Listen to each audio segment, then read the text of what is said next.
Hello, vinyl community. This is Graham Allen coming to you from Wembley in North London on a Friday afternoon and showing some vinyl that I've been playing, but also some stuff that I picked up from a record fair recently. So I'm just going to crack straight on after a quick sip of ginger tea. Okay, first up is a bit of a jazz fusion classic.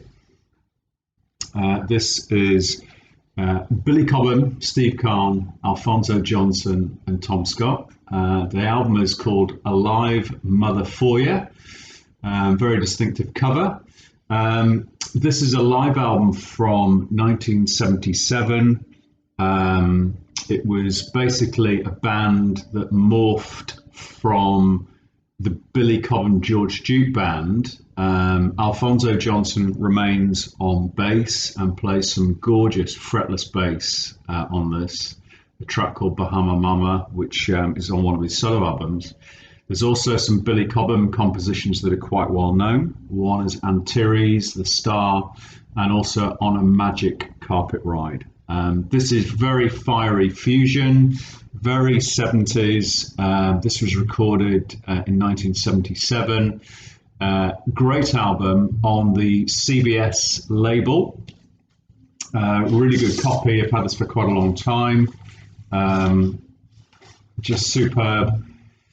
Good performances from everyone, some great solo playing, very fiery, and a bit of a fusion classic. If people have got the Billy Cobham George Duke band live in Europe, which is quite well known, they'll really, really enjoy this. It's quite hard to find it on vinyl, but delighted with this. I've had this quite a long time.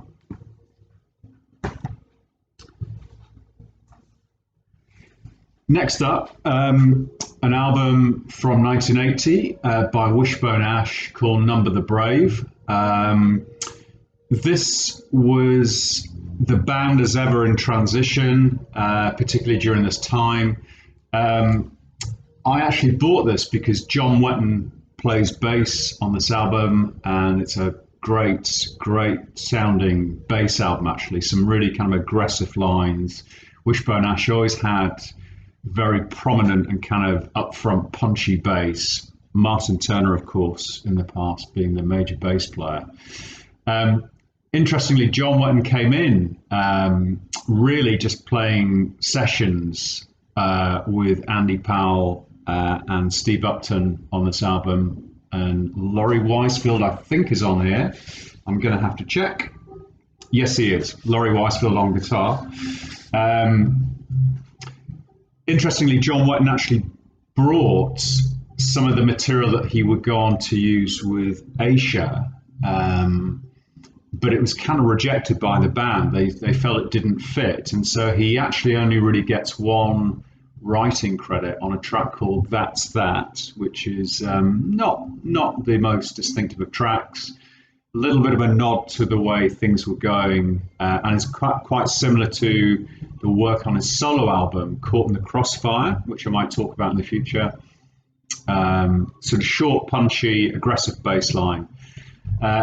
This actually had a single on it that I bought called Underground, which is a lovely sort of reggae track, twin guitars, which is so typical of Wishbone Ash. Really good track, well produced. Interestingly, this is produced by Nigel Gray.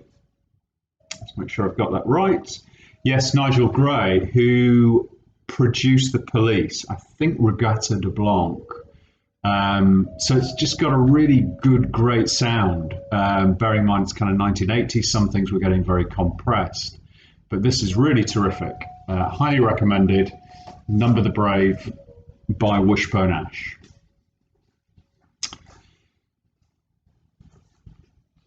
Okay, next up is some more fiery fusion. This is Colosseum 2, War Dance. People may well know something about this band. It was basically put together by John Heisman after Tempest, which was the band after Colosseum 1, the original Colosseum. Colosseum 2 is much more fusion guitar-led than Colosseum. There's no There's no reeds in the band, and that's predominantly because of the influence of Gary Moore, who's I think 17 on this album, but just is so fiery. There's also some beautiful Spanish guitar, and I really like his voice. He sings on a track on here.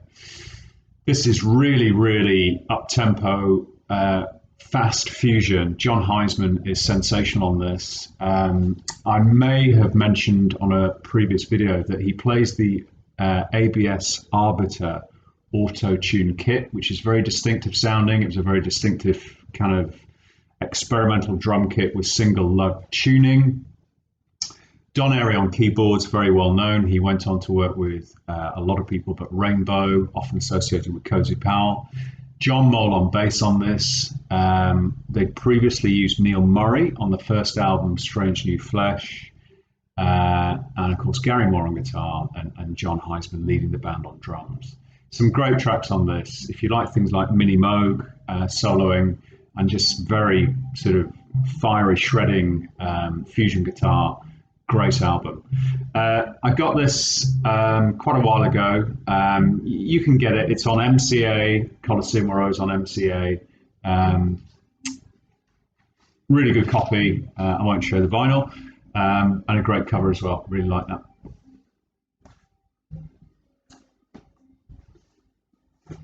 Okay, something a bit different. Again, this was actually an album I bought new, and I've just been revisiting.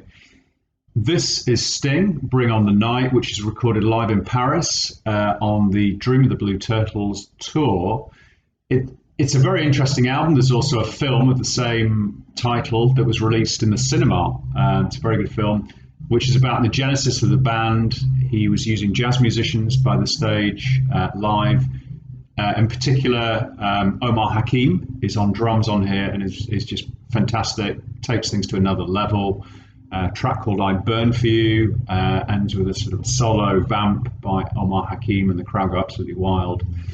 This is beautifully recorded. Some highlights for me are Bring on the Night, gorgeous version of it, which morphs into When the World is Running Down, Police track, Consider Me Gone off the first album. So it's a mixture of Police tracks, some sort of obscure Sting tracks. I Burn For You, which was used, I think, for, it might have been Brimstone and Treacle album, which was a soundtrack. Sting wrote some music for it. Moon Over Bourbon Street, One World is a Police track. Children's Crusade, Tea in the Sahara is a Police track. Another highlight for me is Driven to Tears, fantastic Police track, but really great, funky jazz version of this. Oh, and also Demolition Man, Demolition Man, which of course went on to be a very big hit for Grace Jones. Sting doesn't play bass on this, it's Darryl Jones, who went on to work with the Rolling Stones. But a great album, really nice packaging. You get the sort of artwork, the sort of modern sort of style drawings. Really, really good. Sort of chalk lines there. The rest of the band, there. Bransford Marsalis on saxophone on this. Just a great album. Okay, just two to go. The Police connection remains here. Always delighted to have this album. It's very obscure. Oh, fairly obscure. It's not easy to get.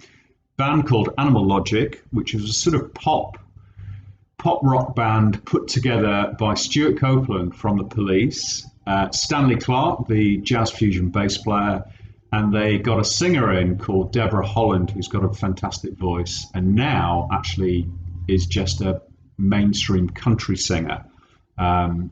Very nice, actually. I got in touch with her via YouTube and said that I'd seen the band live in London in 1989.